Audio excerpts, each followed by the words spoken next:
The jungle was too quiet. Lucas stepped carefully through the broken ruins, his boots crunching the soft moss that had grown over the cracked floor. His rifle was loaded, but he didn't want to use it. He had come here looking for survivors, not enemies. The air was heavy with smoke and old blood. Something terrible had happened here, and not long ago. A week earlier, the planet Terrianine had been marked safe. No hostile species. No known threats. But when the science outpost stopped sending signals, Lucas, a lone rescue scout, had been sent in. He had found the outpost completely destroyed, walls melted by energy weapons, equipment scattered and burnt, no bodies, just blood trails. Whoever had attacked, they had moved fast and left no one behind, but something had survived. Something was still moving in the jungle. He had seen the shadows dot at first. He thought it was a native creature. But what he saw last night from his campfire, the eyes staring at him from the dark, those were not animal eyes. They were intelligent. They were watching him. Now, inside the ruins of an old alien temple near the cliffs, Lucas moved carefully. The wind from the ocean passed through the broken windows, brushing his face. He followed the blood trail again. It was fresh. He turned the corner, and then he froze. There, against the wall, chained in iron and breathing fast, was something he could not understand. A girl, not human. She was covered in thick, soft-looking blue fur, her arms wrapped tightly around herself. She had pointed wolf ears, a long tail curled close to her legs, and glowing violet eyes. Her face was not beastly. It was beautiful, frightened.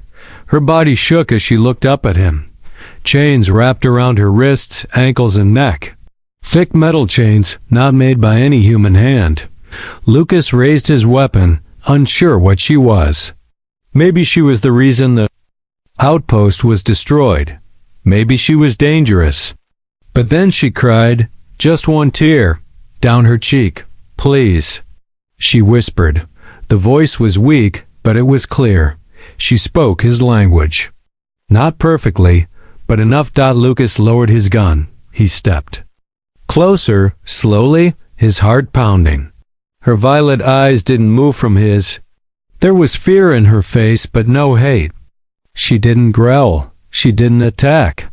She just sat there, shivering, helpless. Her fur was wet. She had been crying for a long time. What happened here? Lucas asked. She didn't answer. Her eyes looked past him. Then she said one word. Hunters. That was enough. Lucas moved closer. The chains were locked deep into the wall. Alien tech. Old and rusted. It looked like she had been there for days, maybe more. Her hands were red from the cold metal. She had been treated like an animal. He pulled a tool from his belt and started cutting the lock. She didn't move. Her eyes stayed on his hand. She watched, confused, as if no one had ever tried to help her before. I'm going to get you out of here, he said softly. She didn't understand every word, but her eyes filled with more tears. Not fear, something else. Hope. Lucas worked faster. The lock broke. One by one, he freed her arms, then her legs. The last was the collar around her neck. He touched it gently, and she winced. I won't hurt you, he said. The lock clicked. She was free, but she didn't run. She didn't move. She just looked at him, then slowly reached out and touched his face. Her hand was cold, gentle. Lucas stood up and looked around. The shadows moved again in the hallway. They weren't alone. The hunters, whoever had done this, they might still be here. He turned back to the girl. Can you walk? She nodded once, then stay close. He picked up his weapon, and they moved together into the dark, away from the broken chains, and into something far more dangerous. Asterisk. Lucas held the rifle tight as he guided the alien girl through the dark hallway. Her feet were unsteady, and she leaned against the wall as they moved. Every few steps she looked back. like she was afraid something might jump from the shadows. The ruin was quiet again, too quiet. Even the wind outside had stopped. Lucas paused at a doorway, raised his hand, and signaled her to stop. She stayed close behind him. Her ears twitched, her sharp senses clearly picking up something he couldn't hear. He scanned the corridor. Nothing. He moved forward again. Suddenly the girl grabbed his arm. He looked back. Her glowing eyes were wide. "Wait," she whispered. Then Lucas heard it too. A low sound, almost like a growl mixed with static. It echoed through the ruined temple walls. Not human. Not natural. He pulled the girl behind a stone pillar and crouched low. She stayed beside him, her body shaking. She was strong, he could see that, but now she looked broken. Whatever had chained her still haunted her. Then Lucas saw it. Two tall figures stepped into the hallway. They were wearing black armor, smooth and strange, with curved helmets and glowing green visors. Not soldiers, hunters. Each one held a long, sharp weapon. Not guns, blades, energy-based, silent and deadly. The girl tensed beside him. She was breathing fast. He turned to her. "They're the ones who did this to you?" he asked quietly. She nodded. Lucas clenched his jaw. These weren't aliens he recognized. They moved with a strange rhythm, like predators sniffing the air. He knew he couldn't fight them both in close quarters. Not with her beside him. Then he saw the way out. A broken glass window behind them, with a ledge leading to a narrow path. Outside. It dropped straight toward the cliff edge, but it was the only choice. Lucas leaned close to the girl and whispered, "We run. Quiet. No sound." She hesitated. He gave her a firm nod. She followed. They moved quickly, carefully, crouching behind fallen stones and slipping through the shadows. The hunters were moving slowly, searching, scanning, but not looking behind them. Lucas reached the window. He helped the girl up first. She climbed, light and fast, like a wild creature. He followed right after, landing on the narrow stone ledge. Outside, the wind hit them hard. Below, the ocean crashed against the cliffs. To the right, a narrow trail ran along the edge, hidden by vines and old alien stone. They moved. Behind them, a shout echoed through the window. The hunters had seen them. Lucas didn't look back. He grabbed the girl's hand and ran. The trail was dangerous. One wrong step and they'd fall. But she moved fast, agile.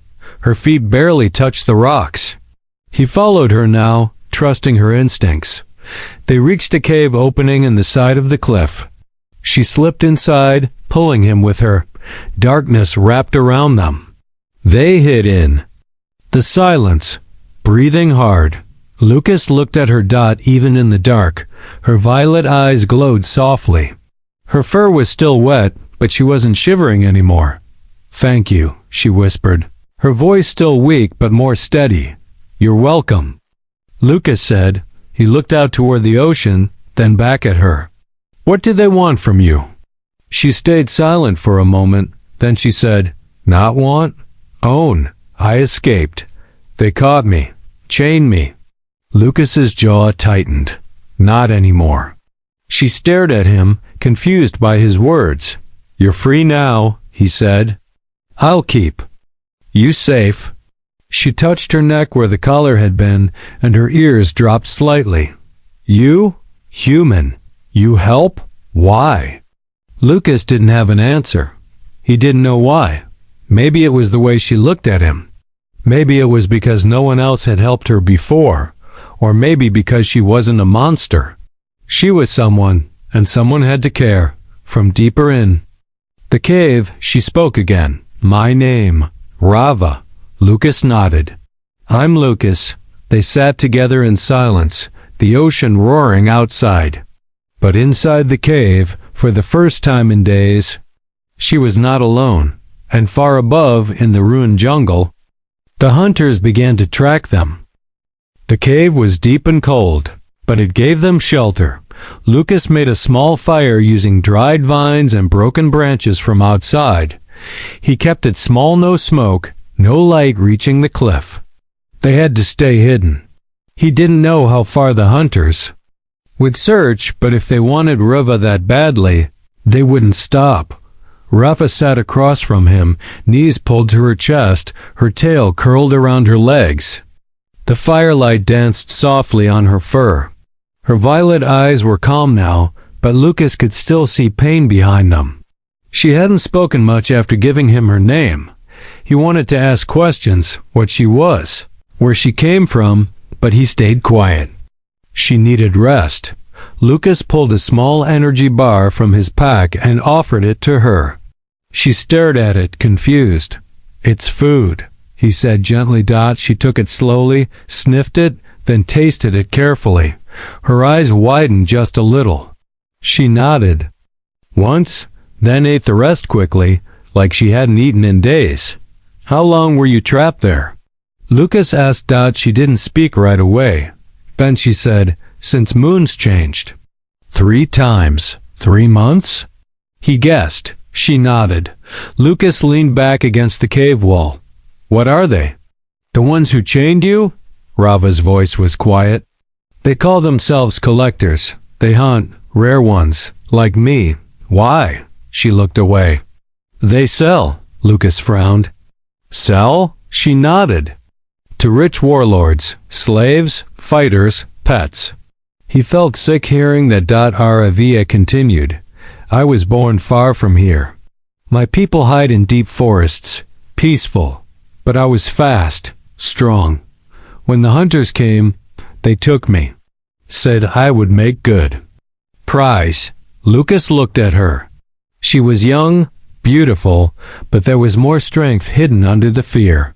She had survived months in chains alone. She was not weak. "I'm not letting them take you again," he said. She looked at him. "You? Our soldier?" "No," he replied.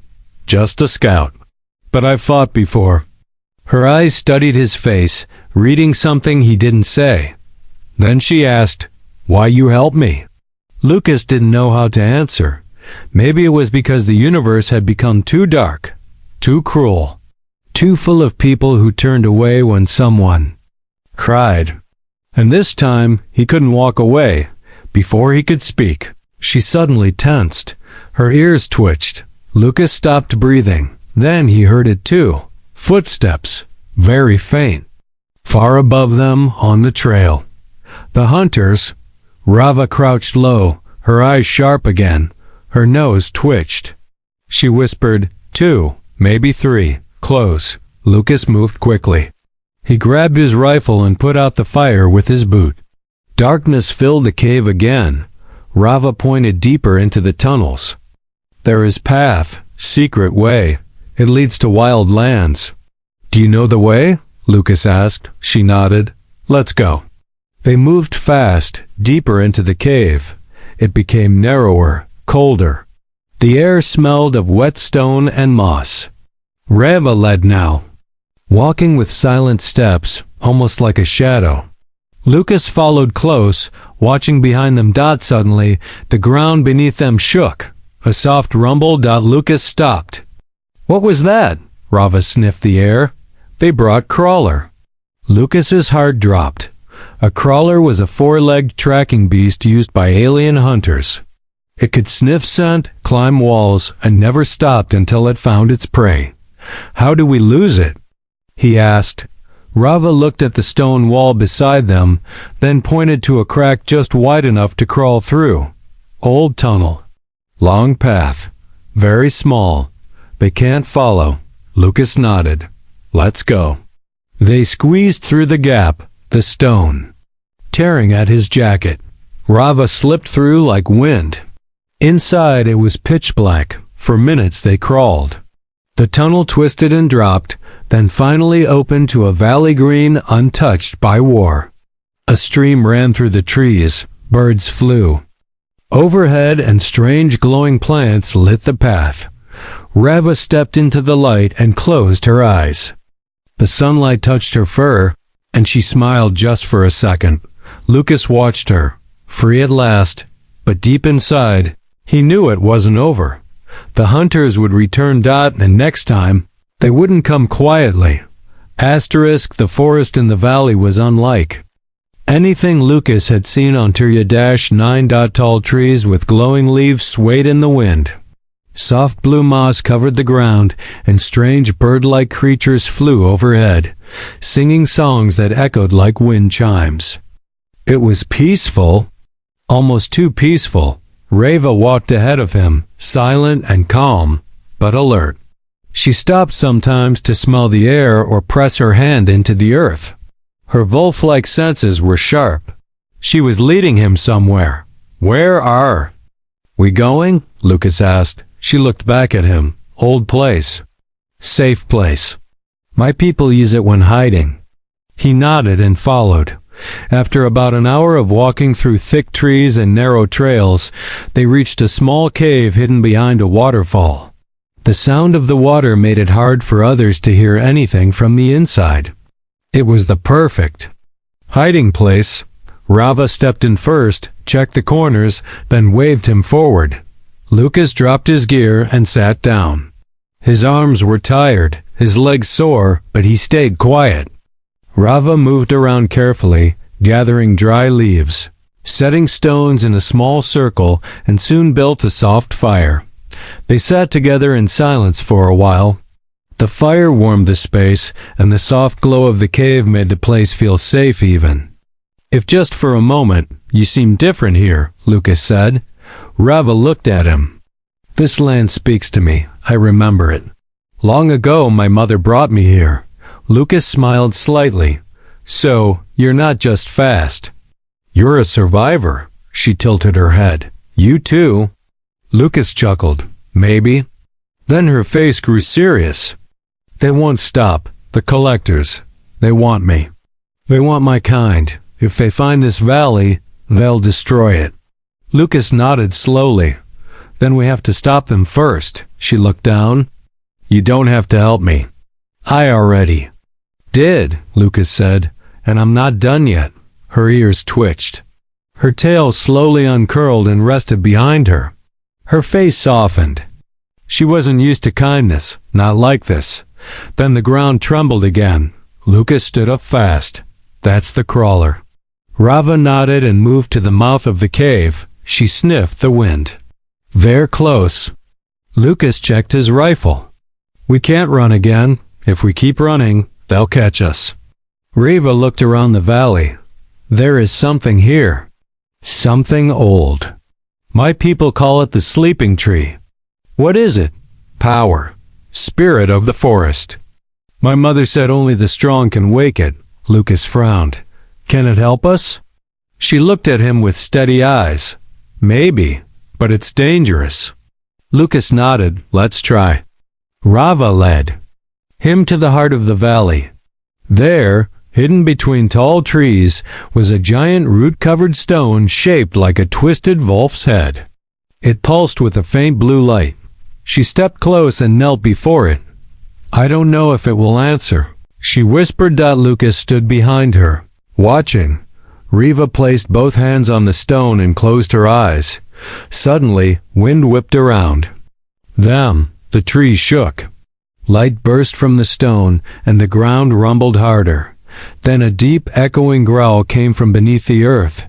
Lucas stepped back. "What is that?" Reva opened her eyes. They glowed with bright silver light. "The forest knows I'm free now, and it is angry." From behind them, the sound of machines grew louder. The hunters had arrived. Rava turned to Lucas. "Go back to the cave. Hide." "No," he said. "I stay with you." She looked at him, confused but touched. Then the stone cracked open.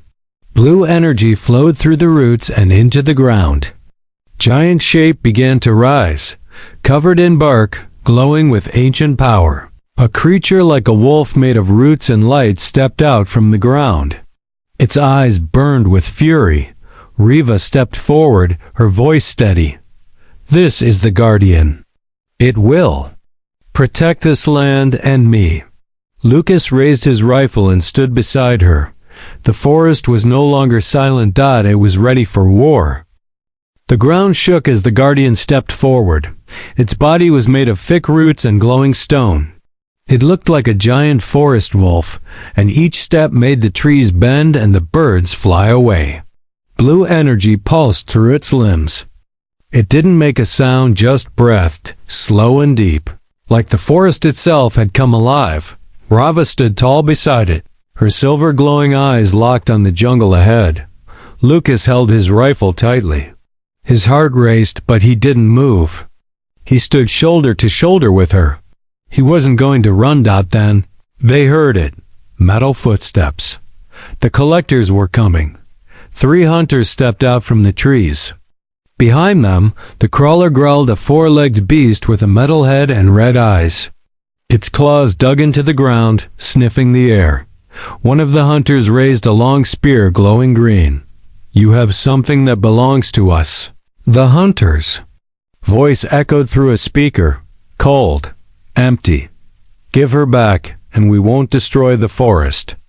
Rava growled low in her throat, "I don't belong to you." The hunter laughed. "You're rare. That's enough."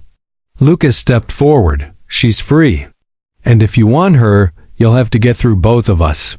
The hunter pointed his weapon, "Then die with her." The crawler leaped. Before it could land, the guardian moved like lightning. Its giant wooden paw struck the crawler mid-air, smashing it into the trees with a loud crash. The forest shook. The hunters spread out fast and silent. One fired a beam at Rava, but she dodged and sprinted forward. Her claws came out long, sharp, deadly. She leapt into the air and tackled the attacker, her teeth bared. Lucas turned and fired at the second hunter. His shots hit the armor, making sparks fly, but the alien kept coming. Lucas rolled, reloaded, and fired again, this time aiming at the helmet. A crack. The hunter dropped. The third attacker tried to call for backup, but the forest began to move. Vines rose from the ground, wrapping around his legs. The guardian let out a deafening howl, and the vines crushed the enemy like paper. Reva fought like a storm. Fast, wild. Every movement was graceful and powerful. The first hunter tried to strike back, but she moved behind him, jumped high, and struck his back. He fell. Lucas looked around. Silence. It was over. The crawler was destroyed. The hunters were dead. And the forest was calm again. Rava stood in the middle of the clearing, breathing hard. Blood stained her claws, but her eyes were clear, not savage. Not broken. Free. Lucas walked over to her. "You okay?" She nodded slowly. "I didn't think I could still fight." "You didn't just fight," he said. "You won." The guardian stepped back toward the stone. Its light began to fade, and it slowly sank into the earth. The roots wrapped around it again, protecting it like before. Rava looked at Lucas. "The forest. It accepted me again. I thought it had forgotten me." Lucas shook his head. "No, it was waiting for you." She stepped closer, reached up, and touched his shoulder gently. "You didn't have to stay. You could have left." "I could have," Lucas said softly, "but I didn't want to." She looked into his eyes. For a moment, the war, the blood, the pain, all of it was gone. Just a man and a girl standing in a quiet forest. "You are different," she whispered. "Not like the others," Lucas smiled. "Neither are you." Far in the sky, a ship passed silently above the clouds. It didn't stop. The valley was hidden again, safe. But Lucas knew it wasn't the end. There were more collectors out there. More creatures in chains. And maybe, just maybe, they could stop them. Together. Asterisk. For the first time in months, the stars looked peaceful. Lucas sat near the edge of the cliff, his boots dangling over the side, watching the sky. The wind was soft.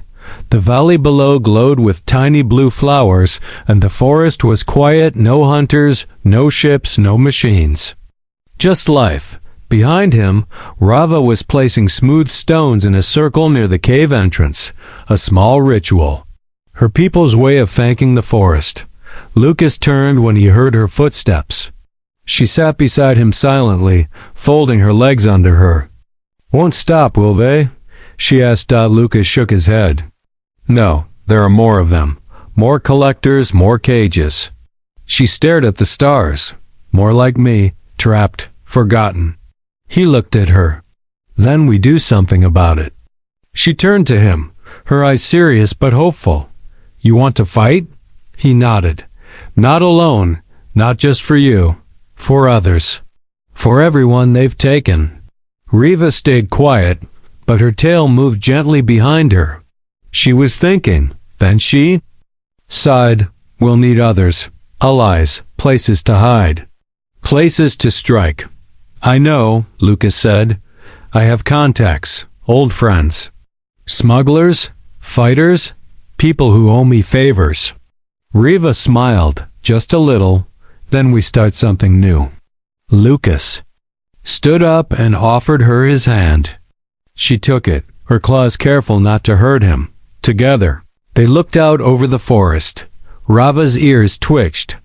"Lucas," she said softly. "Yeah? Back in the ruins, when you saw me chained. Why did you help?" He looked at her, eyes steady. "Because you were crying," he said. "And no one should ever be alone like that."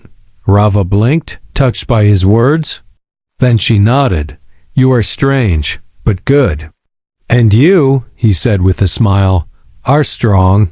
Stronger than, you know." Suddenly, a small flying drone buzzed above the trees.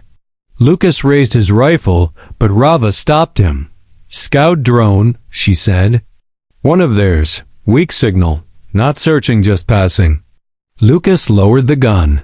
"We let it go?" Rava thought for a moment, then nodded. "Let them think we're gone, so we can hit them where they don't expect." She turned to him again. "But we don't hide forever. Promise me that."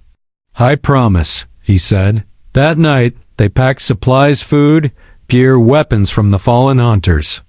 Rava took one of their armor plates and carved a mark into it, a curved claw and a broken chain.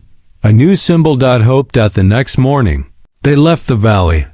Rava walked tall beside Lucas, her steps no longer shaky. Her eyes scanned the horizon not with fear, but purpose. And Lucas? He had started the mission to find survivors. Now, he had found a partner. Not just someone he saved, but someone who would fight beside him. Together, they stepped into the wild stars. Above, ready to hunt the hunters, ready to change everything.